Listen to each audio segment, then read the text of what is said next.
receive the help. That's the trajectory, spiritual trajectory, to finally recognize that we need it, learn how to ask for it, and then be able to receive it. That's part of the path, definitely. Part of it. Yeah. Okay, anything else? Nope. All right, so anyway, the idea that we need some divine intervention. So that's what pericardium 5 is about. Pericardium 6, the inner gate. This is basically saying, I want to get into my constitutional level now. I want to get into the core of who I am. Right?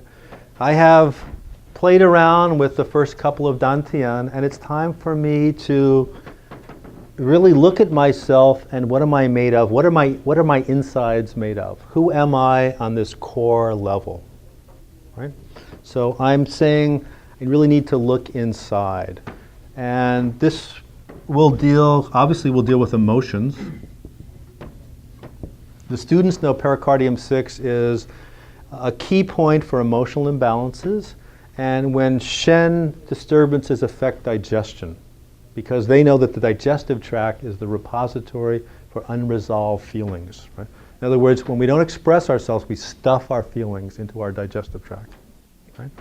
So consequently, ulcers, gastric reflux, unless you have a physical problem, it's coming from the emotions. Unless you have a congenital problem that way. Right? So how do I look inside? How do I deal with my innermost issues here? Right? Pericardium 6, a key point for that. Right? Pericardium 7, Da Ling, let's say the great burial mound. Okay. So we think of Qin Shi Huangdi, the first emperor of China, where the terracotta figures were discovered in Xi'an, China.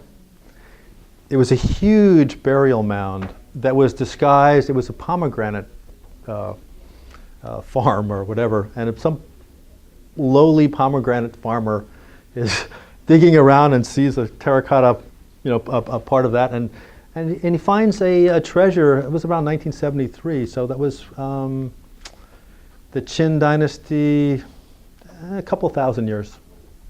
Right? What an amazing discovery that must have been. Right? What in our past have we tried to bury but still haunts us? That's the issue of pericardium 7. How do we really put something into the earth and get closure from it? Versus how do we suppress things and hope they'll go away and then don't, right? So pericardium 7, and interesting, this is a point for carpal tunnel syndrome too, right? And think about that, usually repetitive motion, right?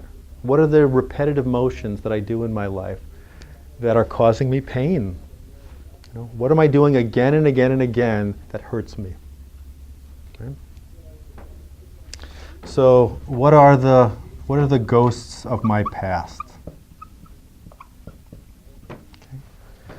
What am I not having closure with? Pericardium 7 has that quality for us. Okay. And then pericardium 8. Lao Gong, the palace of toil, palace of weariness, the palace of effort, palace of struggle. Right? Now this is the one that's in the palm, between the first two fingers, about where your, middle finger would rest when you do that. So you go between there. And if you're going to do acupressure on this, acupuncture, you don't put it on the palm lines. Very painful to go through the lines, right? But you should be able to feel a spot that is strong, okay? And when you do Qigong, this is where the energy comes out. When people do healing on other people, when you do Tai Chi and you hold the ball, the Tai Chi ball, it's coming from pericardium 8 to pericardium 8, and you feel the polarity between those two. And if everybody just pick your hands up, right? And focus on that spot in both hands. And as you push your hands a little closer together and further apart, you can feel a kind of a wave between them. Almost like, as you get too close, almost like they're the same poles of magnets that are repelling. Now, obviously, we can all do that, right? But I'm telling you, if you just kind of expand your energy field and feel that, right? Does everybody feel something between their hands? Yeah. It's not hard to do. Okay? So that's pericardium 8, the palace of toil, the palace of weariness. And if we're not projecting ourself outward, if we're not being who our Ming intends us to be, if we are holding ourselves back, if we're struggling in life, this is a point that we need to release. Okay? And it's very symbolic, because this would be the sort of the crucifixion point. And what do you call when you bleed spontaneously from there? The stigmata, right? Yeah. Interesting how this is involved in Christian religion. All right, so the pericardium is defined as the heart protector, and how does it protect us from things that may harm our shen, harm our spirit, right? So it has to protect us from lots of things, but at this point, this is when you're feeling overwhelmed with life. Right? The life is too much of a struggle. I can't go on anymore. I'm overwhelmed. Right? That would be pericardium 8. Okay? And a serious point to needle, a very painful point. And when you combine that with the point between the nipples here, right, at the fourth intercostal space, we call that Ren or conception vessel 17. If you do that with pericardium 8 on the hands and kidney 1 on the foot, you're creating a talisman. This is a Taoist charm, right? If you can picture at the bottom of the foot that you're basically saying, what's in my heart needs to come out. I need to express it in my limbs here, right? This is a painful treatment, but it's a very powerful treatment. Opening up the subchakras of the hands and feet. Very, very powerful treatment. Red Seren needles, people, right? No thick needles on this one. Right?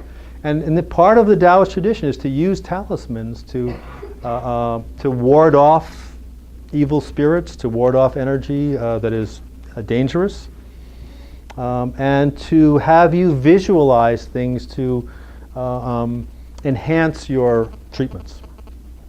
And I didn't mention the alchemist who gave us this perspective on these points. His name is Ge Heng, and he lived the late 200s to early 300s, so the end of the 3rd and early 4th century Common Era.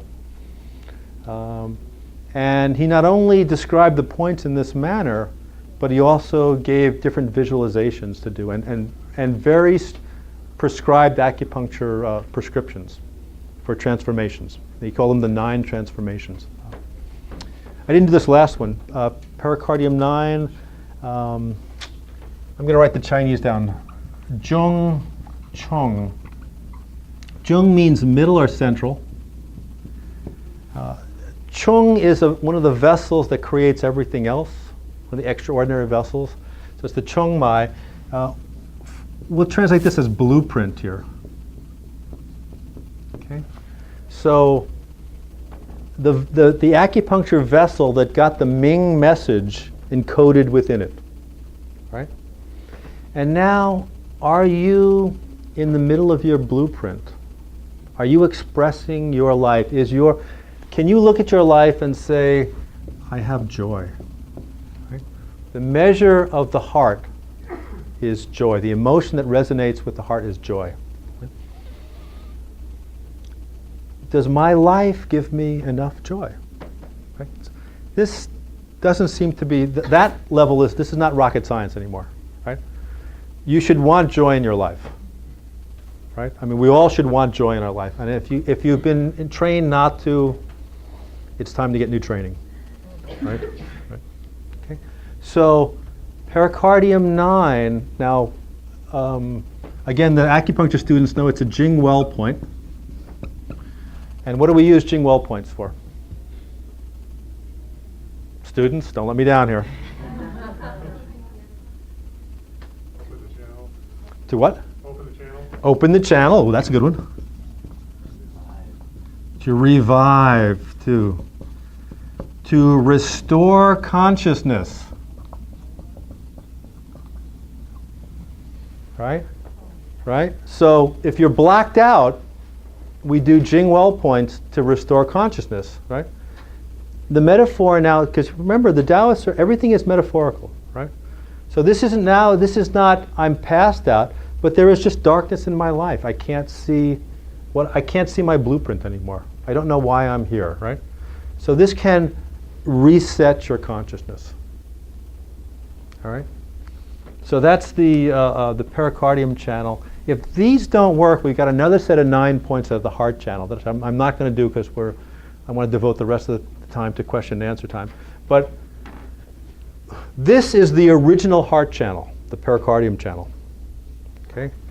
Later on, and I'm not sure exactly when, historians can tell you that, but then the heart channel itself that we know as the heart channel was created to deal with radiating pain, the heart attack kinds of pain. Right? That goes to the little finger when you have that. I hope you don't have that. Okay. But the heart channel is now the guru to work with these pericardium points as additional help. Right? These are the ones you've got within you, and now there is another kind of heavenly influence to use. And I apologize, I don't have time to go through that, but based on my audience, I think that was probably technical enough.